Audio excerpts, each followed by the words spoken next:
আজান তো দেয়, আল্লাহ তো ডাকেন, নিজের গর্ত দিলেন, ডেলি 5 বার ডাকে সোনা বানানোর জন্য। যদি ওলামা কয় প্রত্যেকে সোনা হইল, আমি হাদিস দিয়ে দেখাই। আল্লাহ তো বলে যাকে বেশি বেশি, আল্লাহ রসুল তো বলে যাকে বেশি বেশি মসজিদে আসতে দেখো তাকে সার্টিফিকেট লেখা দাও ইমানদার। আল্লাহ, আমরা ইমানদার লিখলে কি হবে? আল্লাহ বলে লিখতে দেরি, আমরা জান্নাত লেখা দিতে দেরি করব। যাকে ফজরে আর এশারে আর ফজরে মসজিদে আসতে অভ্যস্ত দেখো, বাশশিরিল মাশাঈনা ফি যুলামি ইলাল মাসাজিদ বিনূরি তাম ইয়াউমাল কিয়ামা। ওর গলায় সাইনবোর্ড লাগায় দাও, কিয়ামতের দিন উঠছে বড় নূর আলা কেউ হবে না।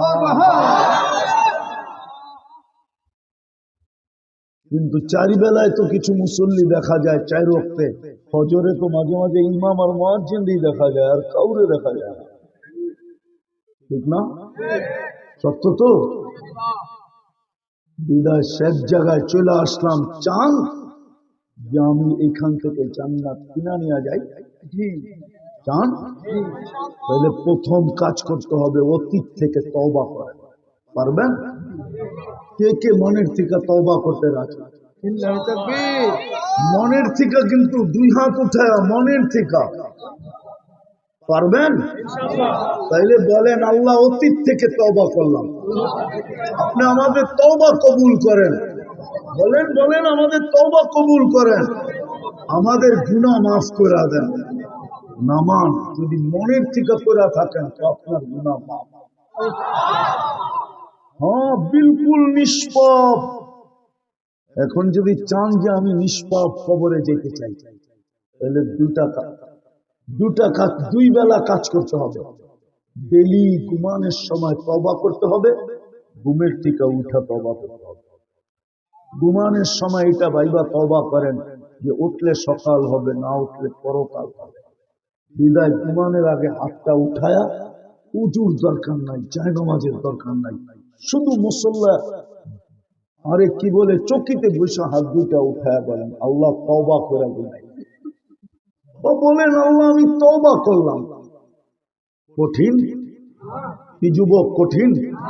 হ্যাঁ, কিন্তু প্রশ্ন তো এখানে, শয়তান তোমাকে করতে দেয় কি দেয় না?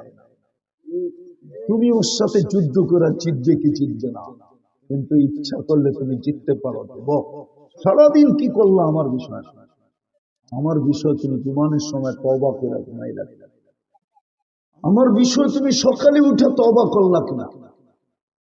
সকালে তওবা করবা, এই জন্য হইতে পারে সূর্যটা ডুবা তুমি আজকে নাও দেখতে পারো। পায়ে হাত দিয়া বলি, 2 বেলা তওবা করেন। পারবেন? পারবেন? কোনো কঠিন কাজ বলি নাই, তওবা, শুধু তওবা। আল্লাহ তওবা করলাম, এই উম্মতের জন্য আল্লাহ তওবা নাযিল করেছেন। ঘোষণা দিয়া, চিৎকার দিয়া। পারবেন? দ্বিতীয়, ডেলি কোরআনটাকে একবার নিয়া মহাব্বতে একটা চুমা দেন। কোরআন যদি বিরুদ্ধে চলে যায় তো আমাদের নবীজির চোখের পানিও জলাঞ্জলি লাগে। অথচ যার চোখের পানি আজ পর্যন্ত আল্লাহ বৃথা দেন নাই।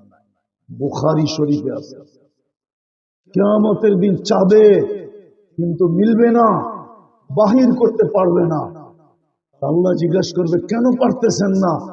হাবাসাহুমুল কোরআন, কোরআন এদের বিরুদ্ধে চলে গেল। আপনি বলেন, সারা বছরে কোরআনটাকে একটা চুমা দেন না, কোরআন আপনার পক্ষে থাকে। বরং আরেকটা বললে মানবেন না জানি না, আমাদের ঘরে কোরআন বদদোয়া দিতেছে আমাদেরকে, বদদোয়া। এই জন্য আমাদের ঘরে সুখ নাই। যেই সন্তানকে মা বাবা জন্ম দিল আর লালিত পালিত করে বড় করলো আর ওদের পিছে সবকিছু ব্যয় করলো, ওই সন্তান আজকে মা বাবাকে বড় বড় চোখ দেখায়। ওই সন্তান আজকে মা বাবার গলায় পাড়া দিয়ে অ্যান্ড্রয়েড সেটের পয়সা নেয়। সন্তান মা বাবাকে বলে, পারবি কি পারবি না এটা জানি না, তাইলে জন্ম দিলি কেন? দিতে হবে। তুই মরা যা, তাতে কোনো আপত্তি নাই, আমি যেটা চাইলাম ওটা দিতে হবে। জিজ্ঞাসা করেন যুবকদেরকে, শুধু কোরআনের বদদোয়া এটা, খুলে দেখেন না দেখা। চতুর্থ, আজকে থেকে মসজিদটা ঘোরা দেন। পারবেন করতে? কোরআন চুমা দিতে পারবেন আজকে থেকে? হ্যাঁ, সবাই পারবেন? ওয়াদা না অতীতের মতো ইনশাআল্লাহ বলে চলে যাবেন? হ্যাঁ না অঙ্গীকার? কে কে পারবো যে আমি ডেলি কোরআনকে চুমা দিব? নামান নামান, আপনি পড়েন না, আমার আপত্তি নেই, কিন্তু আমার সবচেয়ে বড় ব্যথা মালিকের কালাম একবার চুমা দিয়া দেখেন। মসজিদটা আজকে থেকে ঘোরা দেন। পারবেন করতে? হ্যাঁ, আর খালি রেখেন না। হইতে পারে আপনার এলাকা খালি হয়ে যাবে যেদিন বদদোয়া কবুল হয়ে যাবে। আল্লাহ এটাই এক জায়গায় ইঙ্গিত দিছে, লাউ আমাতুল আরদা লাবতাল আতকাতনা বাতিহা, আমি জমিনকে হুকুম দিতে দেরি, তোকে পেটে নিতে দেরি করবে না। এরকম জমিন দুনিয়ায় আমার এই চোখে বহুত দেখা আছে, ওইখানের জমিনকে হুকুম দিতে দেরি, পেটে নিতে দেরি করে না। একটা না একাধিক আমার এই দুই চোখে দেখা আছে। প্রথম সুনামির পরে আমি 350 কিলোমিটার ইন্দোনেশিয়া গেছি, একটা বাড়িও দাঁড়ানো ছিল, কিন্তু একটা মসজিদও একটা সুতার দাগ ছিল। প্রথম যখন সুনামি আসে, সুনামি আমি 3.5 মাস পরে গেছি। ঢাকার থেকে আমার ফ্লাইট ছিল 8.5 ঘন্টা টানা, তারপরে নামছি, তারপরে আমি দুই চোখে দেখছি। এই জন্য আমি ব্যথা নিয়ে আপনাদেরকে বলছি, মসজিদ বড়েন জলদি, নাইলে হইতে পারে মসজিদের বদদোয়া লেগে যাবে। বিশেষ করে যুবকদেরকে বলবো, তোমাদের কাছে জাদু আছে, ইচ্ছা করলে করতে পারো। তোমরা এক জাদু দেখায় দুনিয়াকে 5 তারিখে তাক লাগায় দিছ, তোমরা ইচ্ছা করলে ফেরেশতাদেরকে তাক লাগায় দিতে পারো। মসজিদ গড়বা তোমরা, ফেরেশতা তাক লাগাবে। আল্লাহ খুশির ঠেলায় ফেরেশতাদেরকে ডাইকা বলবে, ইন্নী উবাহি বিহিমুল মালাইকা, এই যুবকদেরকে নিয়ে আমি তোমাদের উপরে গৌরব করব। পারবা তোমরা বলতে? হ্যাঁ, কি বলো যুবক, পারবা? হ্যাঁ না, সবগুলা কয় না। পারবা? আরে জাদু জানলে আমি তোমাদেরকে পাগল বানায় দেব। আমি চাই তোমরা জান্নাতি যুবক। ওই জান্নাত নিল, দুনিয়ার কি নিচ্ছে, একটা অ্যান্ড্রয়েড সেট নিলা, আর কিছু নিলা হইলো, ওই জান্নাতের কুদরতি মোবাইল নিল কেন? চাই পারবা বইলা দিতে মসজিদ? কে কে আজকের থেকে মসজিদ গড়বো, নামাজ ছাড়বো না? পাক্কা নামান। সর্বশেষ এই রমজান যেটা আসতেছে, যদি আল্লাহ পাওয়ায় দিল, তো জীবনের ইতিহাস কইরা এই রমজান পালন করবো। তো সহযোগিতা করব, সহানুভূতি দেখাবো।